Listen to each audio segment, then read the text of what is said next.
3장 1절에서 14절 말씀 같이 보겠습니다.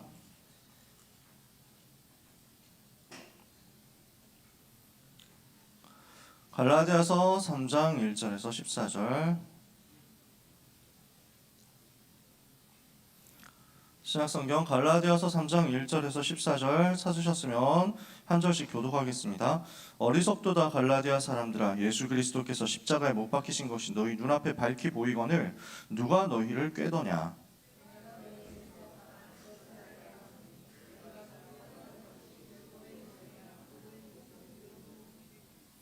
너희가 이같이 어리석으냐. 성령으로 시작하였다가 이제는 육체로 마치겠느냐.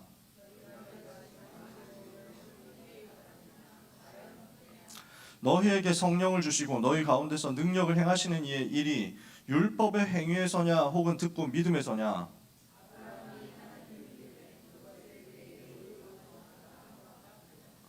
그런즉 믿음으로 말미암은 자들은 아브라함의 자손인 줄 알지어다.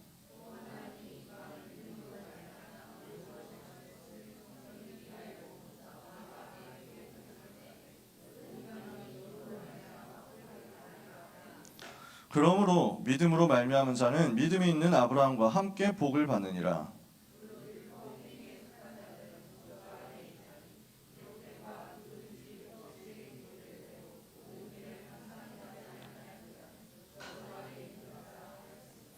또 하나님 앞에서 아무도 율법으로 말미암아 의롭게 되지 못할 것이 분명하니 이는 의인은 믿음으로 살리라 하였음이라.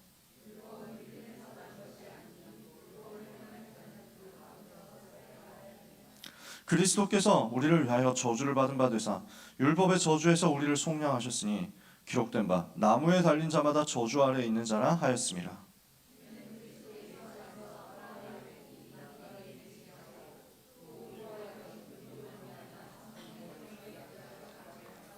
아멘. 이거 문장들이 다 이해가 되시나요? 여러분은 비문학 지문 독해를 해야 될 사람들이기 때문에 요 문장을 읽었을 때 전체적인 맥락이 좀 파악이 돼야 됩니다. 뭐라고 지금 바울이 얘기하느냐면요, 야, 좀 물어보자. 너네 믿음으로 구원받았어? 행함으로 구원받았어? 이렇게 얘기를 하는 거야. 그리스도께서 십자가에서 못 박혀 죽으셨는데 이거 너희가 믿고 구원받은 거 아니었어? 근데 왜 성령 받았는데 너네가 행위로 구원받는 것처럼 착각하는 거지? 너 이렇게 헛되게 할래? 너네 진짜 너무 어리석은 거 아님? 이렇게 바울이 얘기하는 거예요. 되게 시니컬하죠. 굉장히 공격적으로 지금 바울이 얘기합니다. 바울의 초기 서신이거든요. 저 개인적으로는 갈라디아서가 바울 서신 중에 제일 빠른 서신이다라고 생각하고 있습니다. 제일 빨리 쓴 거다. 이러니까 엄청 사실은 바울의 성깔이 나오는 거죠. 왜냐면 화가 나거든요. 이 복음만 붙잡으면 살 건데 복음 말고 다른 거 하려고 하고 있으니까. 이 복음 아니 다른 거 붙잡고 착각하고 흔들리니까. 그래서 야, 그리스도께서 우리를 위해서 죽으신 것 그리고 부활하신 것 이건 믿어서 구원받은 거지 우리가 행위로서 구원받을 수 있겠냐. 율법을 잘 지켜서 구원받겠냐? 율법을 지킬 수가 없어. 율법 다 지킬 방법이 없다니까. 율법을 다 지킬 수도 없고 다 지키지 못하면 무조건 저주 아래 있어야 되는데 근데 그리스도께서 십자가에서 우리의 저주를 다 받으셨잖아. 나무에 달린 자마다 저주를 받은 자라고 했는데 예수님이 십자가에서 매달려서 죽으셨잖아. 우리의 저주를 다 가져가셨거든. 그 그리스도를 믿음으로 의롭게 된 건데 구약 성경에 아브라함도 믿어서 구원받은 거야. 그러므로 우리가 예수님을 구주로 믿고 영접했지 않냐? 그러면 이미 구원받고 하나님의 자녀가 된 건데 왜 착각하냐? 속지 마라. 라는 게 오늘 우리가 읽은 1절에서 14절 본문이에요. 이해가 되시나요? 오늘 우리는 속임수를 쓰는 사탄에게 맞서야 됩니다. 마귀는 지금도 거짓말하거든요. 마귀는 지금도 속임수를 계속 쓴단 말이에요. 여러분 교회에 왔을 때 사람 말 듣고 상처받지 마세요. 여러 가지 사람들이 하는 말 또는 뭐 무슨 일 때문에 일어나는 사건 때문에 상처받거나 시험 들거나 하지 마세요. 우리는 속을 이유가 없어요. 마귀는 자꾸 여러 가지를 가지고 속이거든. 근데 문제는 우리 영적 상태라니까. 문제만 와주면 나는 언제든지 속아줄게 하는 마인드로 있잖아. 조금이라도 나한테 시비를 터는 인간이 있으면 나는 바로 시험에 넘어가가지고 그때부터 삐질 거야. 이런 마인드셋으로 우리가 있잖아. 오늘 우리는 뒤집는 겁니다. 하나님이 주시는 은혜를 최고로 받는 여러분 되시기를 예수님 이름으로 축복합니다. 오늘 영적인 힘을 얻으시기 바랍니다. 그래서 앞에 있는 친구들, 뒤에 있는 친구들 할 것 없이 영적인 힘 얻으시기 바랍니다. 오프라인 현장에 또 온라인에 있는 모든 랩런트들이 힘 얻으시기 바랍니다. 오늘 전도자가 현장을 보면서 랩런트 현장과 또 성도 현장을 보면서 그리고 이 시대를 보면서 탄식하는 것을 오늘 우리가 좀 느껴야 되겠습니다. 진짜 위기 시대라고 할 수 있는데 그러면 그 위기의 본질이 무엇인지를 좀 봐야 되겠습니다. 위기가 어떻게 와 있고 그 위기의 진짜 원인이 뭔지를 좀 봐야 되겠습니다. 미전도 종족이라고 하면요, 복음이 증거되지 않은 종족이죠. 복음이 전파되지 않은 곳이에요. 여러 종족들이 지구상에 있겠죠. 수많은 종족들 중에서 복음을 한 번도 듣지 못한 종족이 있는데 학자들 연구에 따르면 한 100개 정도 된다고 합니다. 100개. 아예 선교사님의 발걸음 자체가 닿지 않은 종족이 100군데. 그럼 5천 종족은 뭐냐면요, 복음이 일단 전해지긴 했는데 선교사님이 들어가서 복음을 그 동네 한 군데라도 일단 전하기는 했는데 복음화가 안 되어지는 곳. 학문적으로는 이걸 미전도 종족이라고 넓게 봐서 정의를 합니다. 그래서 1%인가 3%인가 그래요, 기준이. 복음이 전해졌는데 복음화율이 1%인가 3%인가 미만이면 학술적으로 미전도 종족이라고 하고, 이게 미니멈 3,000개, 맥시멈 7,000개, 그래서 평균 5,000 종족이라고 이야기를 합니다. 여러분 237 5,000 종족이라는 단어 들어보셨나요? 그 5,000 종족이 여기서 나오는 정의예요. 그 미전도 종족 중에서 그래서 우리 옆에 있는 일본도 미전도 종족이에요. 세계 최대 미전도 종족 중에 하나야. 왜냐하면은 복음 들어갔는데 0.3%밖에 복음화가 안 됐어. 일본의 기독교 인구가 100만 명 정도인데 그 중에서 천주교 빼고 하면은 0.3%래요. 그러니까 문제죠. 여기 미전도 종족이야. 근데 또 미전도 종족 현장이 있거든요. 거기가 어디냐면 여러분 현장입니다. 한국 청소년 현장이 미전도 종족화 되어 버렸어요. 지금 청소년 복음화율, 청소년 중에서 제대로 교회 다니고 신앙생활 한다는 사람이 3%안 된다. 이렇게 통계에 나옵니다. 거대한 미전도 종족이 여러분 현장입니다. 어떻게 되겠습니까? 복음 아니면 살 길 없는데 복음이 전혀 전달이 되지 않고 있고 복음을 말하는 사람이 없는 곳이 청소년 현장. 이러니까 청소년 문제는 더 심해질 수밖에 없잖아요. 곳곳에서 정신적으로 어려움 당하고 질환 때문에 약 먹고 이렇게 하고 있습니다. 자해하는 사람이 주변에 얼마나 많이 있습니까? 여러분 보면 알잖아요. 이게 다 그 인스타에 나오잖아요. 그래서 칼로 그어놓고 이걸 가지고 인스타 자랑하는 사람들이 있다니까. 이게 조금 악한 말로 관심 끄는 분들이지. 그러니까 현장에 아우성 치는 거야 지금. 나는 죽을 것 같아. 나는 죽고 싶어. 나 이대로 가면 죽어. 날 좀 봐주면 안 돼? 라고 얘기하는 사람들이 현장에 꽉 차 있는 거야. 어쩌다가 보니까 또 소심하고 내성적이고 내향적이고 사람들 만나서 대화가 잘 안 되는 아싸가 얼마나 더 많아졌는지 모르겠어요. 저도 아싸지만 사람들이 너무 아싸화 되어 가고 있어. 아웃사이더화 되고 있으니까 일반적인 대화가 잘 안 되는 사람들이 점점점 많아지는 거야. 그러면서 친구가 있냐? 친구는 인터넷에 좀 있고요. 뭐 이 정도. 댓글 쓰는 사람, 그 막 닉네임 누구 친구인데요. 뭐 이런 정도. 그러면서 대화를 할 사람이 없어지니까 점점 2D 세계로 들어간다. 저는 오타쿠들을 아주 존경하고 존중한단 말이에요. 2D 캐릭터를 좋아한다. 그게 나쁜 일이 아니잖아. 근데 현생이 안 되는 거야. 현실 도피만 하는 거야. 이런 사람들이 점점 늘어나지. 그러니까 정신적으로 너무 어려운 거야. 비정상적이다 하는 사람들이 훨씬 더 많아. 그러니까 정상인의 기준이라면 사람이 그 정상인이라면 일반적인 사람인데 더 많아야 되는데 지금 비정상이 정상보다 더 많다니까. 이렇잖아요. 자꾸만 시달리는 사람들이 나오는 겁니다. 자살하는 사람들 나오는 겁니다. 이러니까 이것 때문에 또 여러 가지 범죄도 일어납니다. 제일 심각한 것이 중독인데 이제는 청소년 현장에 마약까지 들어가 있잖아요. 그거 여러분 잘 아시잖아요. 우리 랩넌트 포럼 해줘가지고 그 실감했다니까. 같은 반 친구가 마약, 그러니까 고등학생인데 너무 쉽게 지금 마약이 퍼져가고 있다는 거지. 마약이 저가로 학원과 현장 쫙 파고듭니다. 심지어 어디까지 파고드냐면 엘리트 학생들 현장으로 파고듭니다. 집중하는데 효과 있다고. 약한 마약은 각성 상태를 불러오기 때문에 미국의 대학생들 엘리트들은 마약하고 약 빨고 공부합니다. 그래야 몇 날 며칠을 안 자고도 공부를 하거든요.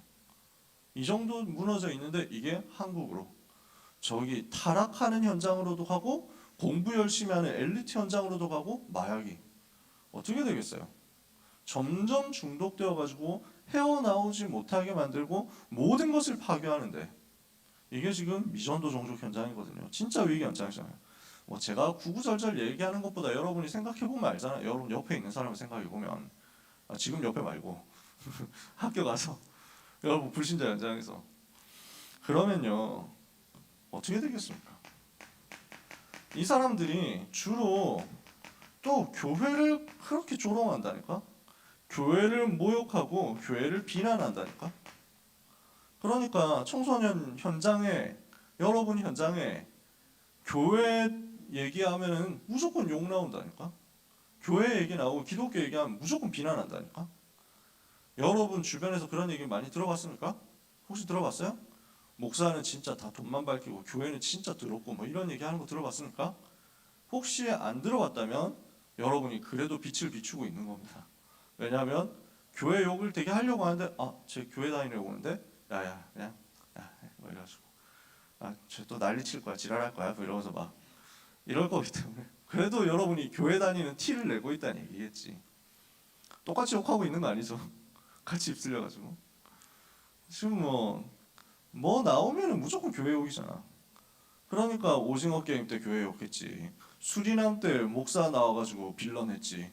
그랬다가 그 다음 바로 더글로리 나와가지고 학폭까지 교회 목사 딸이지. 이래가지고 막 대형 교회 예배 드리는데 그거 가지고 조롱하지. 계속 그냥 연결되는 거야. 문화가 교회 까는 게 문화고 교회 까는 게 대세야. 그러면 이게 왜 그렇게 됐습니까? 지금 복음이 현장에서 사라졌고 이 복음은 교회 다니는 애들이 점점 적어지고 있고 교회는 계속 욕먹고 있는데 그러면 그렇게 교회가 위기를 겪고 청소년 현장 미래가 없고 하는 그 이유 문제의 본질이 뭐겠습니까? 사람들이 뭐 얘기하냐면요. 타락했다 그럽니다. 교회가 타락했다고. 너무 돈을 밝힌다. 너무 이제 뭐 교회 목사는 다 부자다 뭐 이러면서 너무 좋은 차 끌고 다닌다고. 그게 말이 되냐? 목사가 차를 몇 대나 끌고 다니고 그거는 아주 일부인데 대부분 목사님들은 그거 생활비 자체도 없다니까요. 그런 차를 끌고 다닐 생활비도 없다니까. 근데 아무튼 그런 식이야. 자, 뭐 그러면서 뭐 온갖 얘기를 다 하잖아요. 교회에서 일단 돈 문제하고 뭐 성적 타락 뭐 이런 거 가지고 계속 얘기하고 막 그런단 말이지. 불륜 저지른다. 또는 무슨 뭐 이상한 짓을 한다. 나쁜 짓을 한다. 타락한다. 돌아다니면서. 그러니까 교회 안에서도 진짜 교회가 어려움 당하는 이유는 이거다라고 얘기를 사람들이 하는 거야. 한국 교회가 왜 어렵냐? 세계 교회가 왜 어렵냐? 너무 윤리적으로 타락했지 않냐? 도덕적으로 너무 문제가 많지 않냐? 이걸 우리가 회복해야 된다. 도덕성을 회복해야 된다. 교회 윤리 회복해야 된다. 사회에서 빛이 되고 소금이 돼야 되는데 지금 너무 썩어 있지 않냐? 교회 부패해 있으니까 개혁하자 이렇게 얘기합니다. 되게 그리고 그 말이 맞는 말 같습니다. 이거 주장하는 사람들이 진짜 가난하게 살아야 된다. 어렵게 살아야 된다. 전 너무 부자로 사는 것 반성해야 된다. 뭐 이런 얘기합니다. 그리고 사람들은 그게 맞는 줄 알고 와 교회도 양심적인 소리 하는 사람이 있네. 교회도 이런 목사가 있네 합니다. 우리 교회 단톡방에도 가끔씩 보면 그런 걸 퍼다 나르는 분들도 한두 분씩 있습니다. 우리 교회가 크니까. 그래서 저희 뭐 분당에 어떤 목사가 있는데 한국 교회 지금 이렇게 하면 지옥 갑니다 하면서 막 하는데 그거 막 감동받아가지고 이제 퍼다 나르시고 이렇게 하나 보더라고요. 그렇게 생각하실 수도 있습니다. 또 그게 좋아 보일 수도 있습니다. 근데요, 진짜 문제는 뭐냐면 이건 눈에 보이는 거예요. 눈에 보이는 타락과 눈에 보이는 죄, 당연히 문제고 여기에 있으면 안 되는데 진짜 위기는 도덕적 타락이 아니라니까요. 진짜 위기는 복음 상실이라니까. 복음을 말하지 않는다니까. 교회에서 복음 얘기가 안 나온다니까. 그게 진짜 문제라고. 왜냐? 복음이 정말로 들어가면 이것도 치유될 거고 변화될 거고 개혁될 거고 갱신될 거고 뒤집어질 거거든. 복음을 말하지 않고 다른 것 말하면요, 결국에는 재앙 들어오는 것을 못 막는다니까. 복음 아닌 다른 것을 말하면 사탄을 꺾을 수가 없다니까. 근데 이거 말하는 교회 안에 사람들, 교회 밖의 사람들 뭘 얘기 안 하냐? 절대 사탄에 대한 이야기를 안 합니다. 흑암 세력의 실체에 대해서 얘기 안 합니다. 귀신의 존재와 활동에 대해서 얘기 안 합니다. 지금 그 세력이 청소년 현장 완전 사로잡고 공격하고 청소년들을 영적 문제에 빠뜨리고 있는데 이 사실에 대해서는 말할 수가 없습니다. 하지도 않습니다. 그게 있는지도 모릅니다. 그렇게 복음만이 이 문제를 해결할 수 있는데 복음은 얘기하지 않고 야, 우리가 지금 교리 얘기만 하다가 이렇게 됐지 않냐? 우리 교리 얘기 그만하고 생활 바르게 하는 것을 얘기하자. 이렇게 얘기를 하는 거예요. 이게 이 시대 교회 진짜 문제라니까. 육신적으로 바르게 살아야 된다라는 이야기가 부족해서 타락이 왔습니까? 아니라니까. 그 타락을 하지 말자 하면 안 하게 됩니까? 아니라니까. 한국교회 손가락질하는 사람들, 세계교회 손가락질하는 그 사람들 본인들은 타락 안 했습니까? 전부 타락하고 있는 거야. 도덕이 부족하고 윤리가 부족하고 각성이 부족해서 이 시대에는 타락과 범죄가 오는 게 아닙니다. 이 타락을 가지고 오는 사탄의 권세를 무너뜨릴 그리스도 이름이 증거되지 않기 때문에 시대에는 문제가 오는 겁니다. 우리에게 와 있는 진짜 문제는 교회가 복음을 말하지 않고 있다는 사실. 교회가 원색적인 복음만 말해야 되는데 더 이상 그 이야기를 하지 않고 다른 것을 얘기한다는 사실.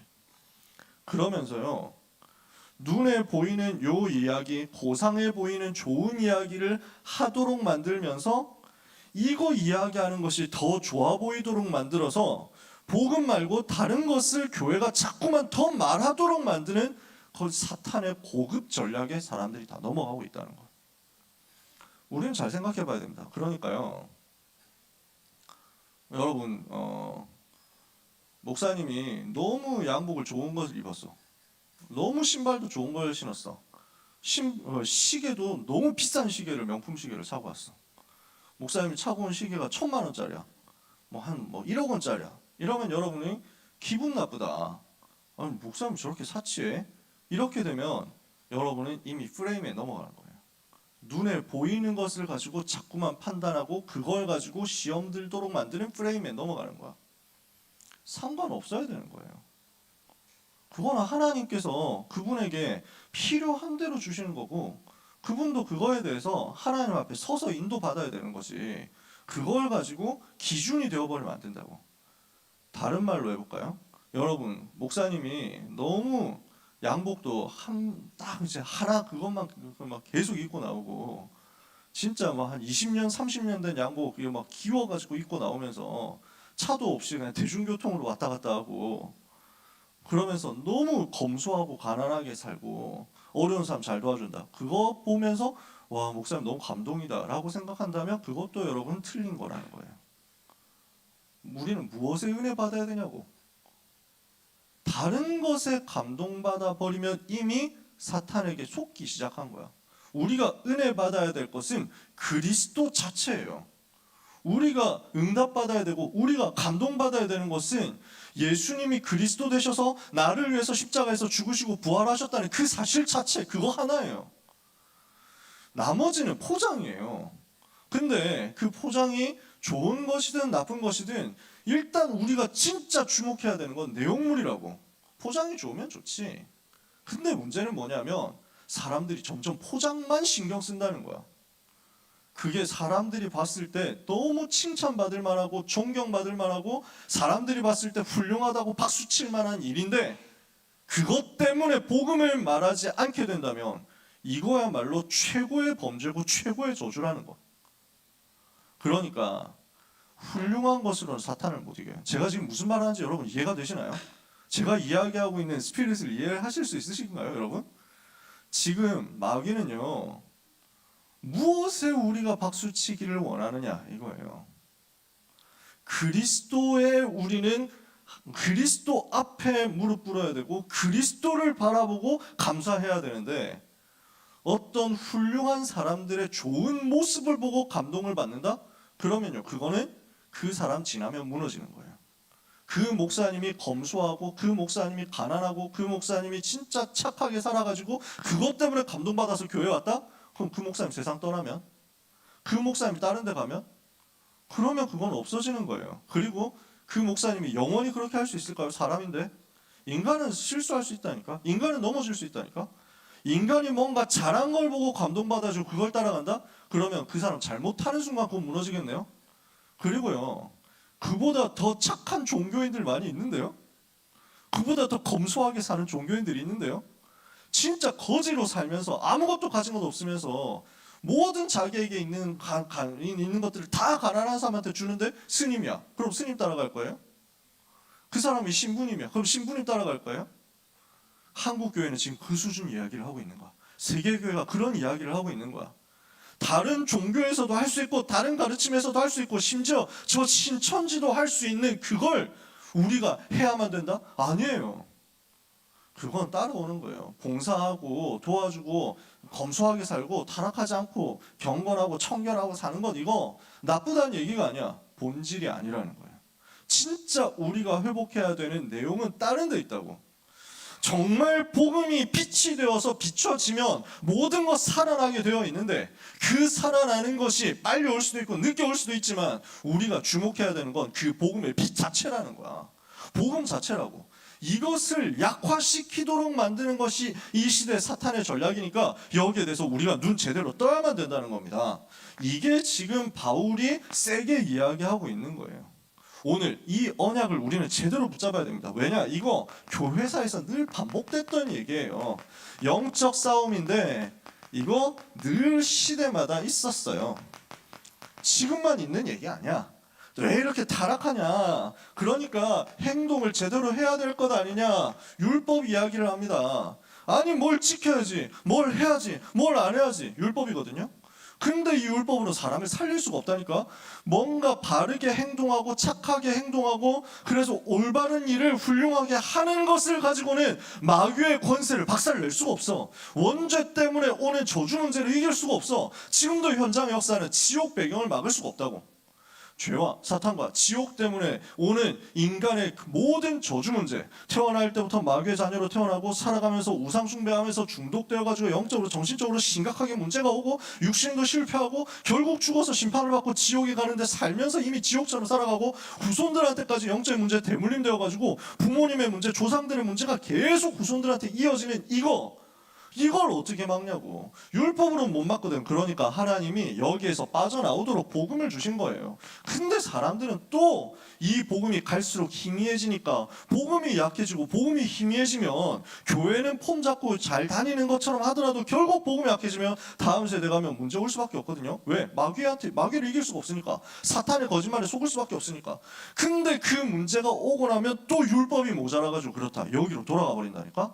그러니까 행위로 뭔가 다르게 갱신해야 된다 이 얘기를 하는 거예요. 행동이 똑바르게 돼야지. 교회가 갱신돼야지. 지금 이런 얘기 한다니까. 다락방 안에서도 이 얘기하는 사람들 나온다니까. 자꾸 단톡방에 시비 걸잖아. 문제가 많다. 지금 다락방이 이렇게 되면 되겠냐. 다락방이 다락방이다. 이런 소리 하는 사람들 많습니다. 자꾸 나오면 얼마나 많은지 모르겠지만 자꾸 어그로를 끌어. 이래가지고 단톡방 몇 개씩 폭파된다니까. 그래가지고 하도 답답해서 뭐 사실이 아닌 걸 가지고 자꾸 사실인 것처럼 얘기해서 퍼뜨려가지고 단톡방 폭파시키니까 목사님 몇 명 불렀는데 나도 부르시더라고. 그래서 불러가지고 이 부분에 대해서 제가 한번 너무 답답해가지고 단톡방에 글을 한번 썼거든요. 그랬더니 그거 보시고 이제 다른 목사님이 불러가지고 좀 이거 글을 종종 써라 그러시더라고요. 아니 써도 되겠습니까? 그러니까 마음껏 써라고. 그래서 안 그래도 바쁜데 별로 쓰고 싶은 글은 아닌데 근데 또 막 갑자기 막 그 소환돼 단톡방에서 이 목사님 글을 좀 써주셔야 되지 않겠습니까? 지금 뭐가 지금 또 이상한 소리를 하는데 다락방이 무슨 뭐 종말론에 대해서 자유주의 신학 뭐 구원파 관점이라고 하는데 이건 뭐 신학적으로 대응해야 되는데 목사님이 해야 됩니다. 이래가지고 또 그래서 어제 그 바쁜데 또 글 쓰고 있었다니까. 근데요 사람들은 자꾸 여기에 관심이 많아. 눈에 보이는 이거에 관심이 많아. 그래서 행위가 좋으면 좋은데 어떤 면에서 이것 주목하다가 복음 주목 못하게 하면 차라리 행위가 들어온 게 더 나아. 이해가 되세요? 차라리 아닌 게 낫다니까. 복음에만 주목해야 돼요. 여러분 그래서 저는 되게 다행스럽게 생각합니다. 목사님이 되게 잘생기고 목사님이 되게 키도 크고 목사님이 진짜 뭐랄까 막 이렇게 수트핏이 개쩔고 그 다음에 말씀하는 것도 너무 재밌고 설교도 짧고 이러면은 얼마나 기분 좋겠어요. 나라도 기분 좋겠다. 근데 여러분은 중등부 때 그렇게 잘 인도를 받았거든. 그러니까 그대로 굳어지면 안 되는 거야. 그래서 목사님은 무조건 이렇게 키가 크고 잘생기고 이렇게 너무 훌륭하고 인격도 좋고 이걸로 은혜 받으면 안 되니까 고등부에서 한번 딱 기대치 낮추잖아. 그래가지고 이제 3년 동안 하고 나면은 여기 익숙해져가지고 이제 대학부 올라가면 이제 뭐 대학부 올라오니까 이제 막 고등부하고 비교해보니까 대학부가 선녀네 뭐 이러면서 막 할 거 아니에요? 좋아. 나는 오히려 좋아. 부족한 사람은 그렇게 중간중간 깨어나야 된다니까. 왜냐? 딴 거 보고 은혜 받으면 안 돼. 여러분 목사님 얼굴 보고 은혜 받으면 안 돼요. 전도사님이 너무 그래서 예쁘시다 이거 보고 은혜 받으면 안 돼. 그래서 우리는 눈에 보이는 것 말고 눈에 보이지 않는 거기에 진짜 것이 있다는 거 봐야 된다니까. 여기로 자꾸 돌아가야 돼요. 근데 이걸 가지고 자꾸만 지금도 논쟁합니다. 하나님의 절대 주권을 우리는 믿거든요. 근데 지금도 사람들은 뭐냐면 사람의 노력도 필요하다 이 소리를 합니다. 그리고 바깥에서는 이게 먹힙니다. 모든 걸 하나님이 하신다. 이렇게 하면요. 야 그럼 사람 죽여놓고도 그냥 믿기만 하면 구원받겠네. 믿기만 하면 천국 가겠네. 야 진짜 더럽다 기독교 진짜. 아니 그렇게 훌륭한 누구야 법정 스님 이런 분도 지옥 갔다고? 야 진짜 진짜 더러운 새끼들이네. 이렇게 다 그런다니까. 그래서 법정 스님이라는 분이 예수 안 믿으면 지옥 간다고 기독교에서는 얘기하는데 스님은 어떻게 생각하십니까? 이렇게 얘기를 했더니 이분이 예수 안 믿는다는 이유만으로 수많은 중생들이 지옥에서 고통을 당해야 한다면 저도 그 지옥에 같이 있겠습니다. 이랬다고. 그러니까 이거 감동받아가도 시점 이렇게 박수 치고 있다니까. 좋아, 훌륭한 말이야. 아주 인격적으로 고상한 분이야. 아주 훌륭한 분이야. 그러나 마귀를 이길 수가 없어. 이거는 여러분이 사람들이 실감을 못하는데 너무너무 훌륭하게 살았는데 어느 날 이 사람에게 악몽이 온다. 어느 날 이 사람에게 가위 눌림이 찾아온다. 어느 날 이 사람에게 우울증이 심각하게 온다. 어느 날 이 사람에게 죽고 싶은 생각밖에 안 온다. 이걸 막아줘야 되잖아요. 우리가 하는 거는 그거 막자는 거야. 누가 우울증 해결할 수 있습니까? 누가 현장에서 정신문제 해결할 수 있습니까? 누가 귀신 보는 사람 이 귀신 쫓아내줄 수 있습니까? 무당들 만나봤습니까? 신이 계속 찾아와가지고 자꾸 자기 귀에 대고 소리를 내잖아요. 알려주잖아. 자꾸 말을 하잖아. 다른 사람 눈에 안 보이는데 자기 눈에 보이고 다른 사람 귀에 안 들리는데 자기 귀에 들리고. 그냥 이게 단순 조현병과 귀신 들린 거하고 완전 다르거든. 귀신 들려서 하는 거는 그냥 조현병은 자기 마음대로 얘기를 하는 건데 그럼 뭔가 붙잡혀가지고 얘기를 하는 거잖아. 근데 귀신 들려버리면 귀신이 하는 얘기대로 소리를 내는데 평상시에 멀쩡한데 귀신 시키는 대로 하거든. 근데 그게 미래를 맞추는 게 되잖아. 이 사람의 과거를 알아맞혀버리잖아. 그게 귀신 들린 거거든. 귀신한테 시달린 거거든. 이렇게 해가지고 와 있는 사람 어떻게 치유하고 어떻게 해결하냐고. 다른 어떤 방법도 없거든. 그래서 우리는 오직 그리스도 얘기하는 거야. 왜? 현장에서 봤으니까. 다른 어떤 종교, 다른 어떤 노력, 다른 어떤 믿음으로 안 되는데 예수님이 그리스도로 죄와 사탄과 지옥의 권세를 십자가에서 끝냈다는 이 복음이 들어가니까 그 사람 살더라고. 귀신이 떠나가더라고. 밤 20년 동안 시달렸던 20년 동안 사람을 잡고 있었던, 눌렀었던 귀신이 도망가 버리더라고, 그날 밤에. 이런 것들 체험해보니까 우리가 아는 거예요. 우리는 이 종교가 맞고 저 종교는 틀렸다, 우리는 이런 건 맞고 저런 건 안 좋다, 이 얘기를 하는 게 아닙니다. 종교인들 다 훌륭합니다. 존경합니다. 우리는 고난당한 사람 살리자는 겁니다. 멸망당할 사람 살리자는 겁니다. 지옥 가면 안 된다 이거예요. 지금 사람들이 지옥처럼 살잖아. 그래서 사람의 노력으로 안 되기 때문에 오직 하나님의 은혜를 우리는 얘기하는 거예요. 그래서 지금도 천주교 사상은 사실 이거거든요. 여러 가지 천주교와 기독교, 우리 개신교가 다른 게 있지만 진짜 천주교가 개신교하고 다른 본질은 뭐냐면 믿음만으로 구원받는 건 아니고 인간의 선행과 노력이 필요하다라고 얘기하는 게 천주교입니다. 아니다. 오직 믿음으로 구원받는 것이다. 인간의 노력으로는 어떤 노력으로도 영적 문제 해결 못한다. 오직 하나님의 은혜로, 오직 그리스도 믿음으로서만 구원받는다라고 이야기한 것이 종교개혁이었습니다. 근데 지금도 여기로 돌아갑니다. 그 개신교조차도 여기로 또 돌아갑니다. 사람들이 하는 소리 이거라니까? 우리가 행위가 부족해서 이렇게 됐다라고 얘기한다니까? 우리가 노력이 부족해서 교회가 지금 문제 왔다 이런다니까? 지금도 일어나고 있는 영적 싸움에 여기로 돌아가도록 만드는, 그래서 바울이 여기에 대해서 화를 내는 겁니다. 결국 사탄의 목표는 뭐냐면요, 복음을 약화시키는 거예요. 그래서 복음을 약화시켜서 복음 안에 있는 자유를 무너뜨리겠다는 겁니다. 정말 복음 받았으면요, 죄와 사망의 법에서 해방되어 버렸습니다. 정말 복음 받았으면 지금까지 사람들을 눌렀었던, 우리를 실패시켰던, 우리를 옥죄었던, 누르고 있었던 율법에서도 해방됩니다. 근데 그 자유를 못 누리도록 자꾸만 여기로 돌아가도록 만드는 거예요. 한편으로는 복음 안에 있는 자유를, 복음도 제대로 못 깨달았으면서 자유다 이것만 하도록 만들어가지고 방종으로 빠져서 타락으로 가도록 만드는 거. 그래서 그리스도 안에 있는 자유를 우습게 만들고 조롱거리로 만드는 것, 이것도 사탄의 전략이지. 결국 복음 약화시켜야 돼 이거예요. 오늘 우리는 이거 붙잡아야 됩니다. 굉장히 지금 수준 높은 얘기거든요. 굉장히 어려운 얘기예요. 어떤 면에서는.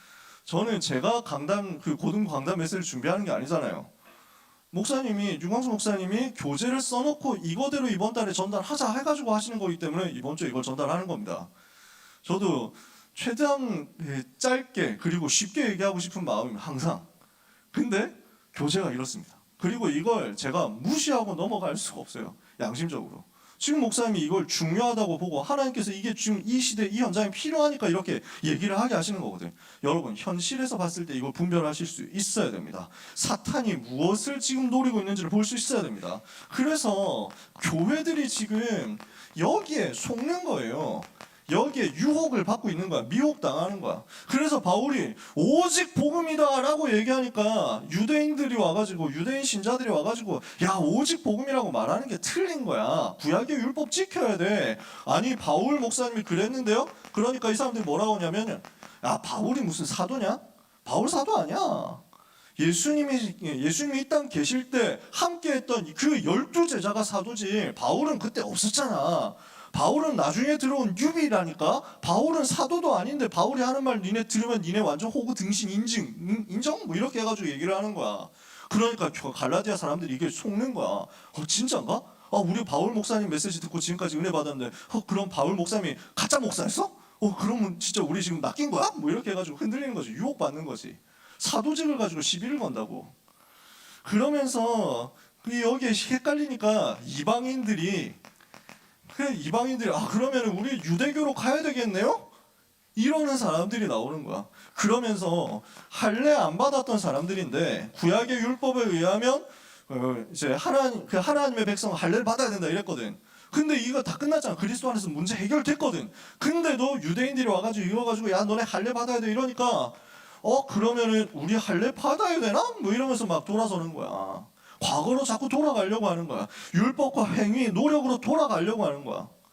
미혹을 당해가지고 유혹을 당해가지고 이쪽으로 자꾸 가려고 하니까 이게 너무 안타까운 거야. 여러분, 사실은요, 할례 받아야 됩니까 안 받아야 됩니까? 상관없지. 그게 기준이 아니잖아. 이제는 받을 사람 받고 안 받을 사람 안 받으면 돼요. 위생상 받으면 좋거든. 과거에는 그래서 중동 지방에 옛날에 물도 별로 없는데 잘 씻을 수는 있었겠어? 이러니까 포경 수술하면 건강에 훨씬 이로웠던 거야. 그때 당시에는. 지금은 잘 씻을 수 있잖아. 그러니까 그때하고 지금하고 달라. 옛날에 돼지고기 먹지 말라고 구약 율법이 돼 있어요. 돼지고기 먹지 마라, 뭐 먹지 마라, 뭐 먹지 마라 이런 거 다 돼 있어요. 왜 먹지 말라고 했느냐? 하나님이 부정하다고 했다 이랬거든. 그럼 부정한 이유는 뭐냐? 진짜 들어가 보면 위생이에요. 진짜 들어가 보면 이거 음식 먹지 마라, 저거 음식 먹지 마라 라고 했던 건 전염병 돌기 쉬운 것들을 다 꺾어버리는 거야. 하나님이 그 당시에 중동에서 광야 생활 계속 해야 되는데 불 제대로 피워가지고 돼지고기 잘 구울 수 있겠습니까? 어려운 거야. 혹시라도 배고프다고 돼지고기 날 것으로 먹을까봐. 여러분 돼지고기 날 것으로 먹으면 어떻게 됩니까? 제가 세상에 이런 일이에서 나온 이 스토리를 짤방으로 봤는데 세상에 이런 일이 전라북도 어디에는 돼지고기를 생으로 드시는 분이 아저씨가 있다는데 하면서 막 이래가지고 막 아저씨 얘기가 쭉 나온 거야. 그래서 막 아저씨는 맨날 일어나면 눈 뜨자마자 막 이렇게 생 삼겹살 먹는 거야. 생. 안 구워가지고 계속 이렇게 먹는 거야. 아니 괜찮으세요? 아 맛있어요? 하면서 막 이렇게 이거 여러분 느낌 알잖아요. 이렇게 해가지고 과연 괜찮을까요? 하면서 막 병원으로 모시고 가봤습니다. 이렇게 해가지고 보니까 기적적으로 몸에 이상이 없는데 의사 선생님이 얘기를 한 거야. 왜 이렇게 드세요? 아 맛있어서. 그러니까 막 절대로 이렇게 드시면 안 됩니다. 지금까지는 다행스럽게도 문제가 없었지만 돼지고기를 생으로 먹었을 때는 이런 세균이 있을 수 있기 때문에 그래서 돼지고기는 생으로 날 것으로 절대 먹으면 안 된다고. 나 그 짤방 보고 알았다니까. 아 그래서 하나님이 돼지고기 먹지 말라 했구나. 생으로. 그래서 그 아저씨가 충격받고 평생 돼지고기 날 것으로 먹었는데 회개하고 이제 안 먹어야 되겠어요. 지금 막 소름 돋아가지고 아저씨가 이렇게 나오는 것으로 그 방송이 끝이 나는 거야. 그러니까 하나님이 그 시대에 돼지고기 먹지 말라고 했던 이유가 이거거든. 여러분 안상홍 증인의 하나님의 교회 이런 인간들이 있어요. 어머니 하나님 뭐 이런 걸 주장하는 인간들이 있거든. 왜 6월절 안 지키냐 이러면서 막 어그로 끄는 인간들이 있거든. 그럼 님 돼지고기 드시나요? 삼겹살 먹었음? 삼겹살 먹는 순간 당신 아웃이야. 얘기해줘야 돼요. 왜? 지들은 구약의 율법대로 지켜야 된다고 하는데 율법 다 지킨다고 하면 일단 삼겹살 끊어야 된다니까. 돼지갈비 끊어야 된다니까. 이번 주에 돼지고기 먹은 사람 안 먹은 사람 손 들어봐라. 어제도 먹었는데 우리 임원 수련하면서. 그러니까 문제가 아닌 거야 이제. 이제는 더 이상 문제가 아니라 그리스도께서 끝냈다고. 근데 복음이 오직이 안 되면 문제 아닌 것을 가지고 문제로 만들어가지고 자꾸만 과거로 돌아가고 실패하고 자꾸 분쟁하고 싸운다고. 그래서요 우리는 뭐 해야 되냐면 내가 오직 복음인가 나를 점검하는 거예요. 내가 정말 오직 복음이면 다른 사람 시비 걸 거 없습니다. 내가 정말 오직 복음이면요 네가 저거 율법 지켰냐 안 지켰냐 너 왜 이런 식으로 살아 뭐 이렇게 해가지고 다른 사람 손가락질 못합니다. 왜? 내가 용서받고 내가 구원받았는데 하나님 앞에 감사한 거밖에 없지. 나를 살리신 그리스도께로 돌아가는 거지 다른 사람 욕할 시간 없다니까. 오히려 살리는 대로 들어가는 거지. 자, 세 번째입니다. 그래서 바울이 이거 보고 질책하는 거예요. 어리석도다 갈라디아 사람들아 이러면서 바울이 되게 세게 얘기하잖아요. 뭘 얘기합니까? 야 그리스도께서 십자가에서 모든 문제 해결하셨지 않냐. 그 십자가로 말미암아 구원이 왔는데 이 구원이 너희의 행위에서 난 거냐 아니면 믿음에서 난 거냐. 바울이 얘기하라 그렇게 하는 거죠. 그러니까요 너네가 너무 착하고 너무 예쁘고 너무 훌륭하고 너무 공부 잘하고 너무 최선 다하니까 하나님이 감동받아가지고 그래 보답으로 십자가를 내려주마 이랬습니까? 아니라는 거야. 우리하고 전혀 상관없어. 하나님이 그 은혜로 나를 구원하시려고 십자가를 주신 거야. 십자가 비밀을 주신 거야. 우리에게 성령을 보내셨습니다. 율법으로 말미암았습니까? 내가 행동 잘하니까 하나님이 성령으로 내 속에 찾아오셨습니까? 내가 착하게 사니까 성령이 내 속에 오셨습니까?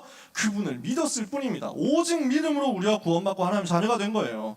그래서 아브라함도 믿음으로 구원받았잖아. 믿음의 조상, 우리의 언약의 조상이라고 할 수 있는 아브라함도 믿음으로 구원받았지 행위로 구원받은 게 아니다라는 거예요. 그래서 율법은 무엇이냐면요 복음으로 이끄는 초등 교사 역할이다 바울은 이야기합니다. 그러니까 야 이거 하면 안 돼, 이거 하면 안 돼, 이거는 해야 돼, 저것도 해야 돼 하고 알려주는데 그걸 내가 못하는 거야. 그대로 내가 지키지를 못하는 거야.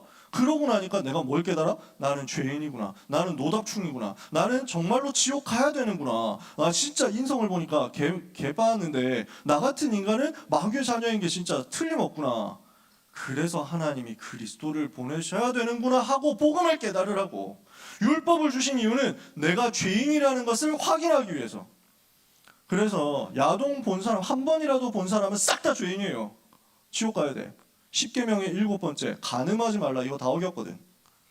그러면 여러분 중에서 물어보지 말자, 괜히 또 민망하니까. 옆 사람 얼굴 쳐다보면서 또 막 이상해, 이 새끼 봤어 안 봤어 뭐 이러면서 말 거냐. 그러니까 지금 내가 지나가는 사람 보고 너무 잘생겼어 하기만 해도 이미 가늠한 거라니까. 끝났어. 게임 끝났어. 아무도 우리가 하나님 앞에서 나는 깨끗한데요, 나 죄 안 지었는데요 라고 말할 수 있는 사람 없다니까. 나는 다 죄, 우리는 죄인이야. 전부 죄인이야. 그래서 그리스도 없으면 안 돼. 오직 그리스도, 그 은혜로만 우리는 구원받을 수 있는 거예요. 이걸 바울이 강하게 얘기합니다. 그러면서요, 우리가 믿음으로 구원받았는데 이 믿음으로 구원받은 하나님의 자녀는 그리스도 안에서 전부 하나가 되었다라는 것을 이야기합니다. 그리스도 안에서 구원받고 하나님의 자녀가 된 우리는 전부 하나란 말이에요. 이 말이 무슨 말이냐면 이방인도 이제는 유대인도 다 하나야. 할례 받은 사람도 무할례자도 다 하나야. 구원받은 하나님의 자녀라고. 그래서 3장 27절 28절 이렇게 얘기합니다. 자, 갈라디아서 3장 25절부터 제가 읽어볼게요. 믿음이 온 후로는 우리가 초등교사 아래 있지 않다. 너희가 다 믿음으로 말미암아 그리스도 예수 안에서 하나님의 아들이 되었으니 누구든지 그리스도와 합하게 하여 세례를 받은 자는 그리스도로 옷 입었다. 너희는 유대인이나 헬라인이나 종이나 자유인이나 남자나 여자나 다 그리스도 예수 안에서 하나다. 29절에 너희가 그리스도의 것이면 곧 아브라함의 자손이요 약속대로 유업을 이을 자다. 무슨 말이에요? 하나님 자녀다 이 말이에요. 유업을, 재산을 상속받을 자니까 자녀라는 말이지. 우리가 믿음으로 구원받은 하나님의 자녀 된 이 복음을 오늘도 붙잡는 여러분 되시기를 주님의 이름으로 축복합니다. 자, 말씀 마칩시다. 그래서 우리는 이번 주간에 여름 훈련 스케줄 시작하면서 본격적으로 시작되는데 뭘 해야 되느냐? 자꾸만 우리는 사람의 망대로 간다니까요. 눈에 보이는 것 가지고 이야기하도록 만드는 요게 지금 사탄이 우리에게 자꾸 갖다주는 사람의 망대야. 그래서 뭐가 맞냐 뭐가 틀리냐 하고 눈에 보이는 것을 가지고 판단하고 그것을 가지고 생각하고 그것을 가지고 정죄하는데 다른 사람도 정죄하고 나 자신도 정죄하고 나 자신을 비하하고 나 자신을 되게 못났다고 생각하고 낙심하는, 이것도 사탄의 망대고 사람의 망대라고. 여기에서 빠져나와라. 이제는 우리는 뭘 만드는 겁니까? 하나님의 망대를 세우는 겁니다. 이게 이번 주에 우리가 붙잡아야 되고 이번 여름 동안에 같이 붙잡아야 될 내용입니다. 그래서 그리스도 아닌 다른 것 있죠. 이 그리스도 아닌 다른 것이 옳은 것이고 훌륭한 것이고 좋은 것이고 깨끗한 것이고 아무리 올바른 것이라고 하더라도 다른 것이라면 사람의 망대예요. 왜냐하면 그것 가지고는요, 지금 역사는 사탄의 12가지 재앙의 망대를 막을 수가 없다고. 이거 빨리 생각해야 됩니다. 12가지 재앙 뭐예요? 창세기 3장 나중심, 창세기 6장 육신주의, 창세기 11장 성공중심. 이거 가지고 무속 점수를 우상에 빠지도록, 종교에 빠지도록 만들어서 결국 태어날 때부터 근본 문제, 살아가면서 우상 문제, 생활하면서 정신 문제, 결국 문제 오는데 육신 문제, 그래서 심판받고 죽어서 내세 문제, 그리고 후손 문제까지. 요 12가지에서 절대 인간 못 빠져나온다니까. 그리스도 아닌 다른 어떤 것으로도 안 돼. 그래서 우리의 기준은요, 사람의 눈에 보이는 옳은 것이 아닙니다. 사람의 눈에 보이는 좋은 것, 올바른 것이 아닙니다. 우리는 뭐가 기준이 되어야 되냐면요, 사탄의 권세를 무너뜨리는 오직 그리스도만이 기준이 되어야 되는 거예요. 오직 그리스도만이 나의 기준 되도록 오늘 붙잡으면 됩니다. 이걸 오늘 우리는 깨달아야 됩니다. 오직 복음과 오직 복음의 유익이 되는 것이 무엇이겠냐, 이것만 생각하면 돼요. 맞다 틀렸다 할 게 없어. 그러니까 복음의 유익이냐 아니냐예요. 복음을 위해서 필요하면 좋은 차를 타는 겁니다. 복음을 위해서 필요하면 걸어 다니는 겁니다. 복음을 위해서 필요하면 1억 원짜리 시계 차는 겁니다. 복음 위해서 유익이 안 된다 하면 시계 갖다 버리는 겁니다. 이해가 되세요? 기준은 복음이야. 기준은 얼마짜리냐가 아니야. 기준은 복음이야. 오직 그리스도야. 그것만이 사탄의 권세 무너뜨리니까. 그래서 우리 종교관념에서 빠져나와야 되거든요. 이 복음이 나의 복음이 되면요, 그때 나의 영적 상태 살아나요. 나의 삶도 살아나요. 아니, 타락하면 되겠습니까? 마음대로 살면 되겠습니까? 그렇게 나쁜 짓 하면 됩니까? 안 되지. 그러라고 하나님이 우리에게 복음 주신 거 아니잖아. 마음껏 타락해라. 네 마음대로 살아라. 네 마음대로 클럽 다 다니고 이상한 여자, 이상한 남자 다 만나고 살아라. 이러라고 복음 주신 게 아니잖아. 그런데 그러면 너 왜 자꾸 그런 데를 다녀? 이게 복음이 아니라니까. 그리스도께 집중하라고.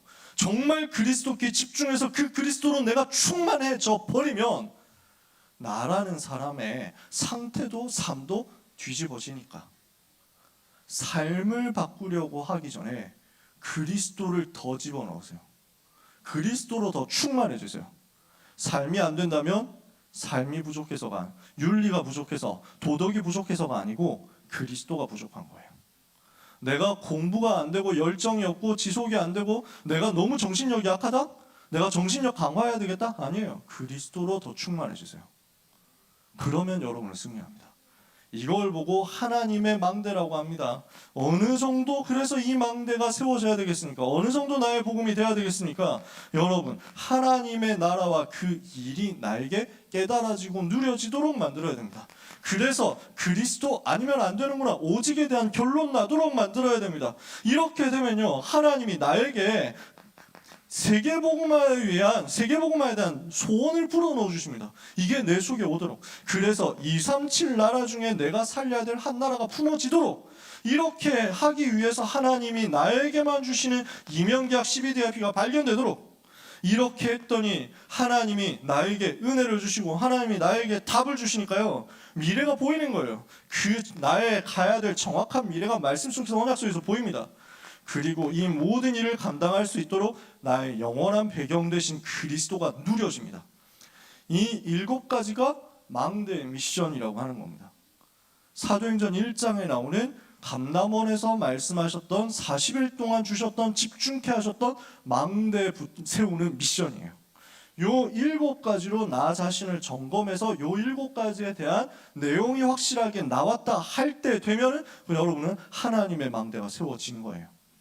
이번 여름 훈련 기간 통해 여러분에게 요 망대의 미션이 점검되어서 붙잡아지는 은혜가 있기를 축복합니다. 그래서 이제 자체 수련회죠. 다음 주 리더 수련회, 그 다음 주 본대회. 어쩌면 짧습니다. 방학도 짧고 훈련도 그렇게 많지는 않아.